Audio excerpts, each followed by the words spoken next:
آج میں آپ سے ایک اہم موضوع کے بارے میں بات کرنا چاہتا ہوں۔ تاریخ نویسی میں یہ تذکرہ آتا ہے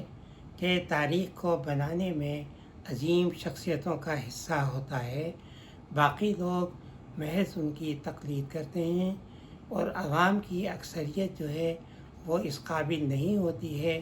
کہ اپنے مسائل کو سمجھ سکے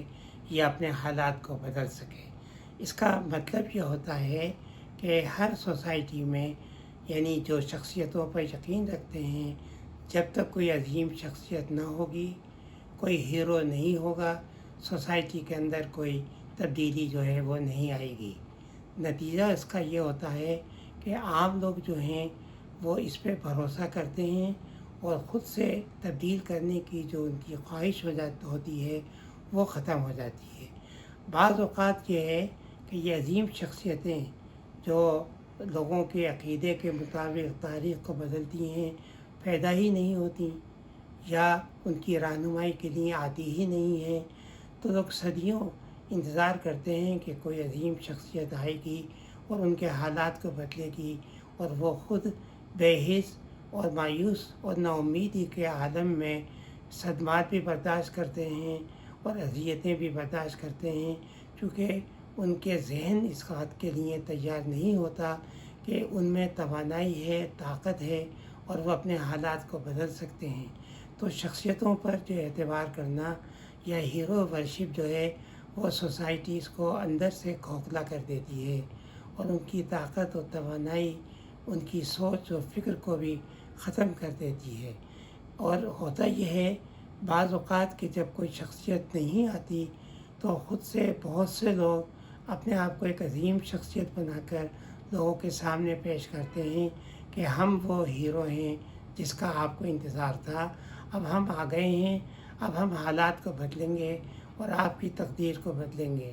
یہ جعل سازی کرنے والے ہیرو نعرے لگاتے ہیں،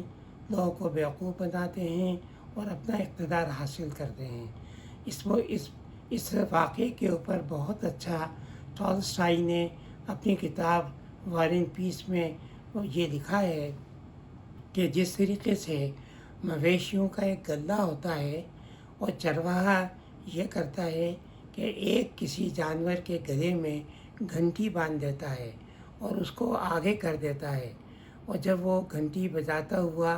آگے چلتا ہے ان کے لیڈر کی حیثیت سے، تو باقی گلہ جو ہے بغیر سوچے سمجھے اس کے پیچھے پیچھے چلتا ہے، یہاں تک کہ چاہے وہ ان کا لیڈر گھنٹی کی آواز سے ان کو مسحور کرتا ہوا اپنے پیچھے لا کے چاہے کسی گڑھے میں ان کو پھینک دے یا کسی سمندر میں ان کو غرق کر دے،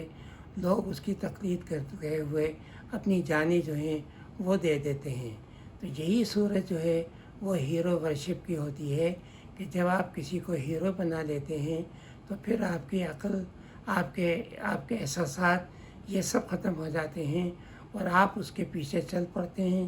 چاہے وہ آپ کو تباہی کی جانب لے جائے، چاہے وہ آپ کو گمراہی کی جانب لے جائے۔ اس لیے تاریخ کے مطالعے سے میں خود اس بات پر پہنچا ہوں کہ ہیرو ورشپ یا بڑی شخصیتوں کا بھروسہ نہیں کرنا چاہیے۔ عوام کو خود یہ احساس کرنا چاہیے کہ وہ اس قابل ہیں، وہ جاہل نہیں ہیں، وہ کوئی بے عقل نہیں ہیں، ان میں توانائی بھی ہے، فکر بھی ہے، اور اپنی توانائی اور فکر کے ساتھ وہ اپنے حالات کو بدل سکتے ہیں۔ یہ احساس اگر ان میں پیدا ہو جائے گا تب حالات بدلیں گے۔ پاکستان کی تاریخ ہمارے سامنے موجود ہے کہ ہم نے کن کن شخصیتوں پر بھروسہ کر کے کس طریقے سے اپنی تباہی کا بندوبست ہم نے کیا ہے، کس طریقے سے ہم گمراہی کے اوپر چلے ہیں۔ لہذا ہمیں اپنی تاریخ سے بھی سبق سیکھنا چاہیے، اور وہ سبق یہ ہے کہ آپ شخصیتوں کا اعتبار نہ کریں بلکہ اپنی قوت پہ، اپنی فکر کے اوپر اعتبار کریں، اور اسی کے ذریعے سے معاشرے کے اندر تبدیلی لے کے آئیں گے۔ آپ جو تبدیلی لے کے آئیں گے وہ آپ کی اپنی لائف ہی ہوگی،